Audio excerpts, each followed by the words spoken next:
Кыргызстанда ата мекендик айыл чарба продукцияларын чет өлкөгө тоскоолдуксуз чыгаруу үчүн жогорку кызматтагы адамдар жана айрым компаниялардын өкүлдөрү коррупциялык схема түзүп алышкан. Алар айыл чарба министринин орун басары Марс Ильичбек уулу жана ушул эле министрликтин мурдагы орун басары Амангелди Исанов болгон. Жашыруун иштери ачыкка чыгып, далилдери табылып, УКМК тарабынан 26 октябрда камакка алынган.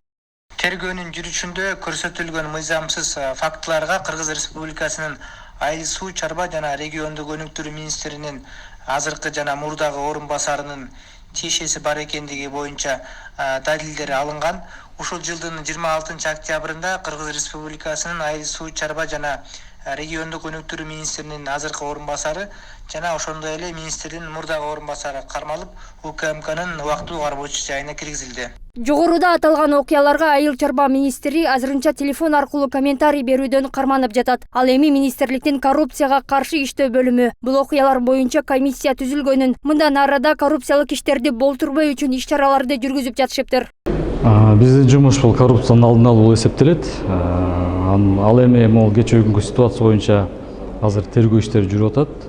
Биз тараптан тиешелүү комиссия түзүлүп, министрдин орун басары төрагасы болуп эсептелет. Азыр комиссия өзүнүн жумушун аткарып жатат, аягына чыга элек.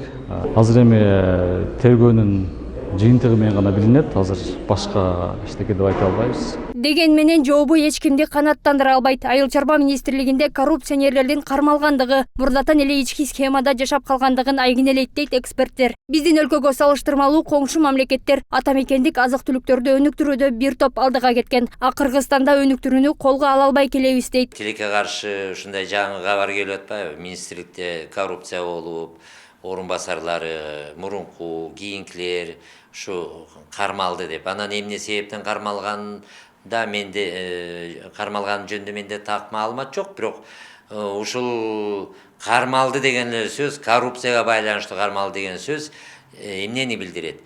Ошол буга чейинки айыл чарбасынын ушу начар өнүгүп атканы, мына бир коңшу өлкөлөргө караганда ошо коррупциялык схеманын бар экендигин билдирип атпайбы? Ошол эле учурда азык-түлүк коопсуздугун сактаганга айыл чарба министрлиги милдеттүү. Бирок акыркы жылдары ата мекендик өндүрүштөгү өсүмдүктөр дагы деле баасы түшпөй кымбаттап келет. Бул дагы министрликтин жылдык план менен иштебегендиги кейиштүү көрүнүш болуп келгенин эксперттер эске салышты. Биздин өкмөт чет өлкөдөн азык-түлүктү алып келүүгө мажбур болуп атпайбы? Ушул күндө биздин 72, 74, 75% мына базардагы дүкөндөрдөгү азык-түлүктөр чет өлкөнүкү импорттон болуп атат. Бул абдан жаман көрүнүш. Бул жана азык-түлүк коопсуздугунун камсыздай албагандыгыбыздын белгиси. Азык-түлүк коопсуздугун камсыздай албасак, бул улуттук коопсуздукка доо кетиргендин белгиси. Жыйынтыктап айтканда, айыл чарба министрлиги реформага муктаж. Реформаны жылдык пландоо менен азык-түлүк коопсуздугун сактоодон башташ керек экенин айтып келишет. Тескерисинче, бизде башка өлкөлөрдөн көптөгөн азыктар импорттолот. Биздин өлкөдө кайсы убакытка чейин жетишээрлик азык-түлүктөр камсыздалары белгисиз. Нуржан Султанбекова, Темир Жизбасханов, 7 канал, Бишкек.